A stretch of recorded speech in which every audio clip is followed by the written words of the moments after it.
Los bancos.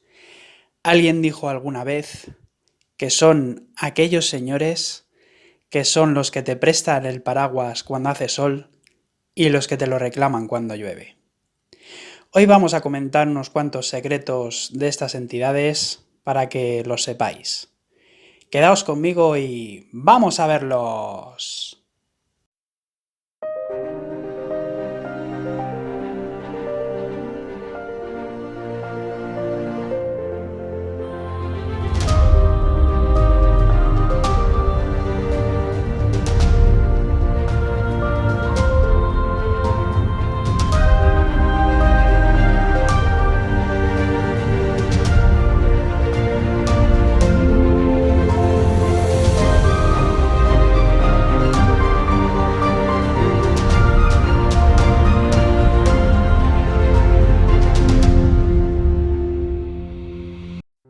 Muy buenas amigas y amigos, bienvenidos al canal.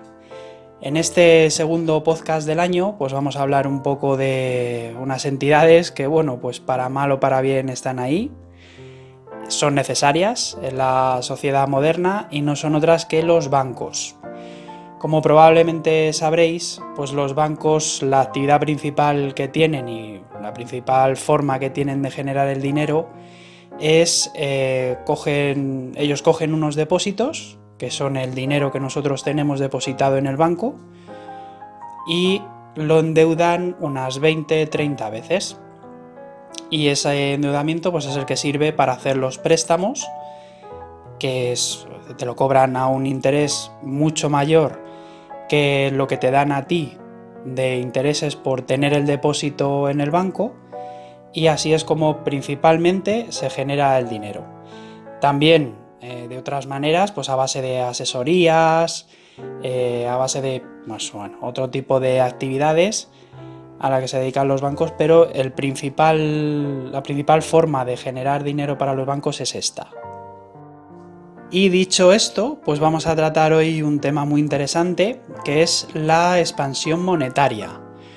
Para que entendáis muy bien cómo funciona y que muchos bancos, y me atrevería a decir también gobiernos, no quieren que sepáis, no quieren que sepamos, ¿vale? ¿Qué es la expansión monetaria? Pues no es otra cosa más que incrementar la oferta de dinero que hay en circulación. ¿Cómo se hace esto? Pues tenemos que entender primero, antes de entrar en materia, que la economía funciona por ciclos, ¿vale? Siempre hay unos ciclos económicos en las que, dependiendo de los sucesos que haya en el mundo, pues hay determinados activos que se benefician de ello y otros pues o no tanto o directamente se perjudican. ¿Qué activos son los principales para invertir? Pues hay muchos, pero realmente se pueden catalogar en unos cuantos grupos, que sería pues el tema de las acciones, inmobiliaria, bonos del Estado, de empresas, y también un último grupo que se ha añadido más o menos recientemente, que son los criptoactivos, ¿vale? Es un grupo que antes, pues hace 30-40 años, pues no existía. Entonces, esto básicamente a grandes rasgos, para que os hagáis una idea, ellos son unos cuantos ejemplos, son básicamente las inversiones que se pueden realizar. Entonces, ¿cómo funciona la expansión monetaria? Hay un tipo de situación que es cuando los bancos o los gobiernos se dan cuenta de que la gente no consume lo suficiente, no gasta lo suficiente. Entonces, pues se empiezan a preguntar, bueno, a ver qué pasa aquí, que la gente no está gastando, no está saliendo a la calle para comprarse cosas. Y porque, bueno, que sepáis que más del 75% de la economía está hecha de consumo, ¿vale? El consumo constituye, me atrevería a decir, más del 80% de la economía mundial. Esto para que lo sepáis. Entonces, ¿cómo se consigue que a ti personalmente te incentiven para pues, consumir más o gastar más? Bajando las tasas de interés. Entonces, con esto los bancos lo que consiguen es que tú personalmente te creas que el dinero está más barato. Conseguir dinero es más fácil, más rápido y más barato.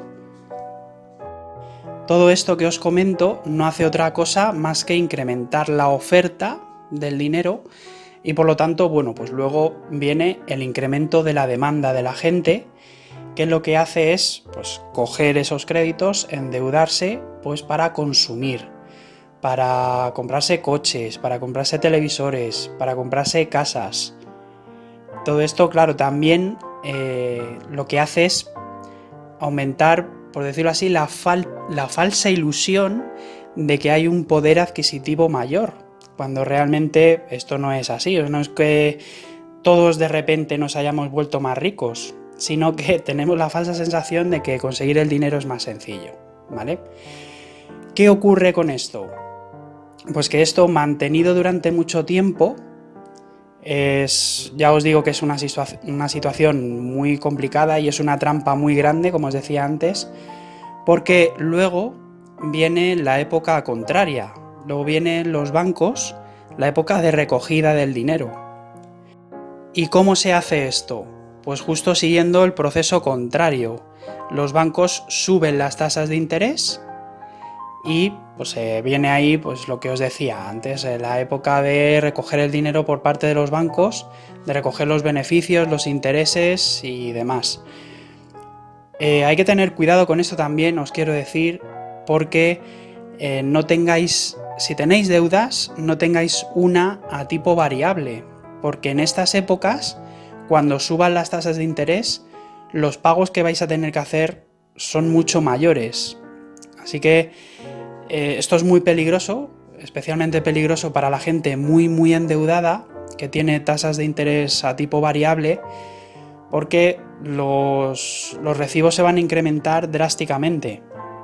Y puede ocurrir que incurramos en una cosa que se llama estrés de deuda, que es que nuestros activos o nuestras fuentes de generación de dinero no cubran los recibos de las deudas.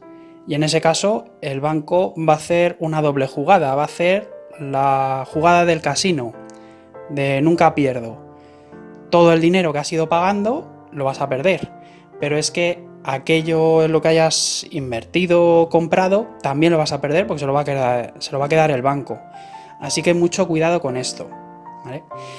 También comentar esto, lo que es el incremento de la oferta monetaria. Antes estaba más limitado, porque antes había una cosa que se llamaba el patrón oro. Entonces un país no podía imprimir, entre comillas, más dinero que el oro que tuviera en sus reservas. Esto era así. Pero desde que se eliminó el patrón oro, pues esto no es así. Los bancos y los estados se pueden endeudar prácticamente hasta el infinito, chicos y chicas. O sea, esto, si quisieran, podría no tener fin, ¿vale? O sea, es así. ¿Qué pasa con esto? Pues que ¿por qué nos hemos tirado tanto tiempo con las tasas de interés bajas? Porque los estados están tremendamente endeudados.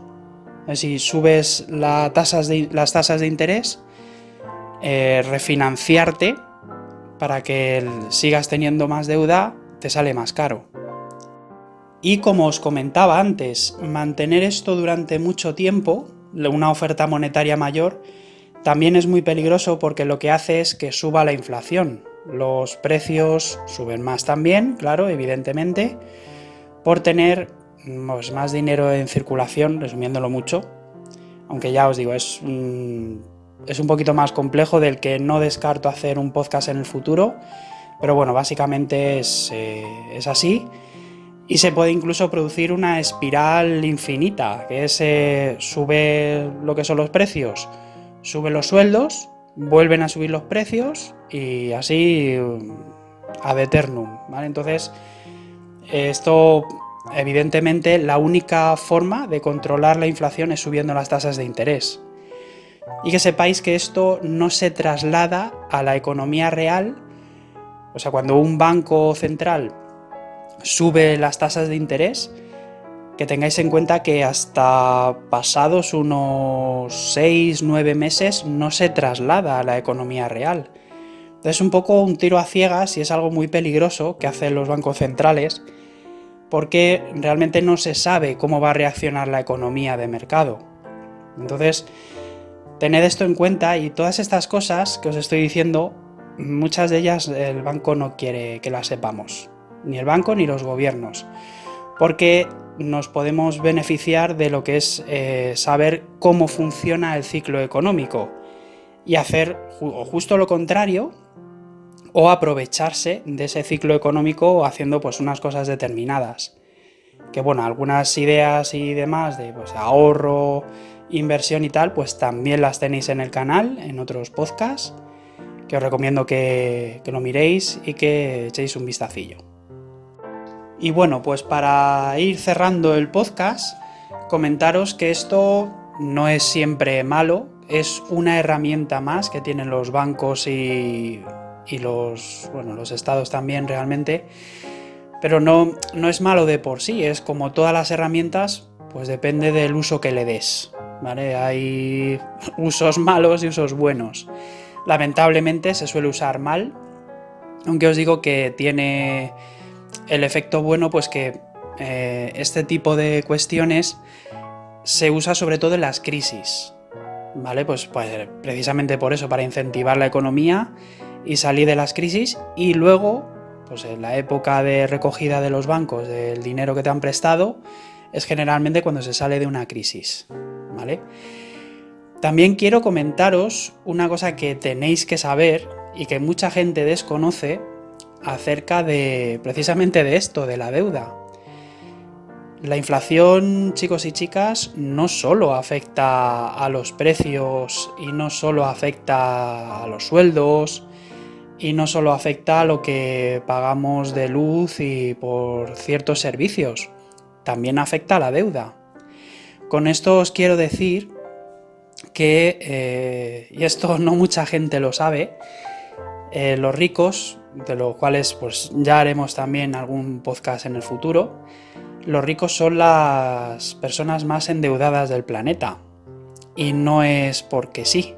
Esto es como todo, como os he dicho, la deuda es una herramienta más con la que hay que tener mucho cuidado. Pero que sepáis que, claro, la inflación también afecta a la deuda. Con el paso del tiempo, las deudas valen más baratas. ¿Por qué? Porque imaginaros que, voy a poner un ejemplo, debemos 1.000 euros a un banco durante 7 años, ¿vale? Entonces, eso tiene pues unos pagos mensuales y a un interés determinado. Para el ejemplo da igual que sea un interés del 4, del 6 o del 10, ¿vale? El ejemplo, o sea, el resultado va a ser el mismo. Cuando pasa el tiempo, a ti el primer año, al año siguiente, al segundo, te van a subir el sueldo. Entonces tu poder adquisitivo va a ser mayor, pero en una tasa fija de interés, que es lo que decía antes, la deuda es la misma. Entonces tú tienes más facilidad para devolver esa deuda, para pagar esa deuda. Pero insisto, la deuda va a seguir siendo la misma. Entonces esto la inflación también afecta a la deuda. En deudas muy a largo plazo, lo que hacen es deteriorarse, las deudas también se deterioran, ¿vale? Que lo tengáis en cuenta, pues esto tampoco se enseña en las escuelas ni en las universidades, y bueno, pues los canales que la mencionan o que la mencionamos, este tipo de cuestiones, pues está bien que lo sepamos para tener más cultura financiera, que lamentablemente en el mundo pues no hay mucha. Pero ya os digo, básicamente porque no se enseña, y no se enseña porque no interesa, ¿vale? Y nada más, chicas y chicos, hasta aquí el podcast de hoy. Espero que lo hayáis disfrutado, que hayáis aprendido mucho. Y lo que os digo siempre, pues si os ha gustado, dejad un like, un comentario, que siempre se agradece, suscribiros al canal, que es totalmente gratuito. Y nos vemos en próximos podcasts. Un saludo y hasta luego. Luis, Presiento que este es el comienzo de una hermosa amistad.